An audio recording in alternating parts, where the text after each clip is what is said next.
Je suis auteure de Elle. Elle, qui est publiée aux éditions Luzerne Rousse. En fait, c'est une romance contemporaine. Dans Elle, on a la vision de deux personnages. Donc, on a la vision de Cassandre, en fait, au suicide de sa meilleure amie. Elle va complètement perdre la carte, partir en voyage, chose qu'elle n'a jamais fait.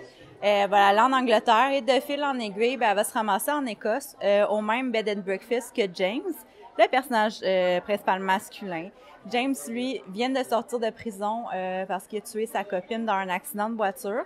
Donc, on voit qu'il y a deux gros deuils chacun de leur côté, puis ils vont devoir essayer de vivre avec ces émotions-là. Puis c'est sûr qu'au début, bon, ça va faire des flamèches, mais ça se transforme en une belle romance. Et je vais vous en lire un extrait. La dernière chose dont je me souvienne est ma main posée sur la cuisse d'Olivia. Elle était endormie sur le siège passager. Ses cheveux bruns lui couvraient une partie du visage. Je pouvais apercevoir la buée causée par chacune de ses profondes respirations sur la vitre, sa tête reposant contre celle-ci. Il n'était pas bien tard, mais Olivia avait ce réflexe involontaire de somnoler dès les premiers vrombissements du moteur. Ça m'importait peu. La route que j'empruntais ce soir-là, je la connaissais par cœur. Comme tous les mois, nous avions visité ma grand-mère vivant près de Fort William, dans cette maison que je connaissais depuis ma plus tendre enfance. Les quelques heures nous séparant d'Édimbourg, ville où Olivia et moi habitions depuis 4 ans, se faisaient habituellement sans anicroche. Mon esprit dérivait au-delà de la route.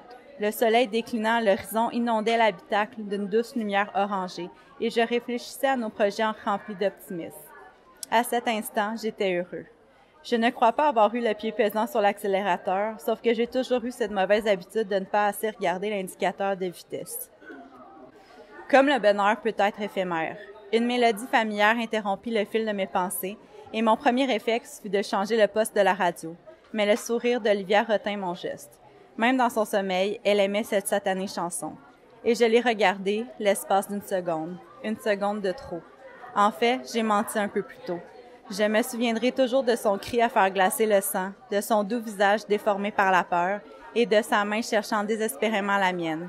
Puis le néant, un vide abyssal a dévoré cette belle vie qui m'était destinée. Et à présent, je n'attends plus rien d'elle. Je l'emmerde, cette vie.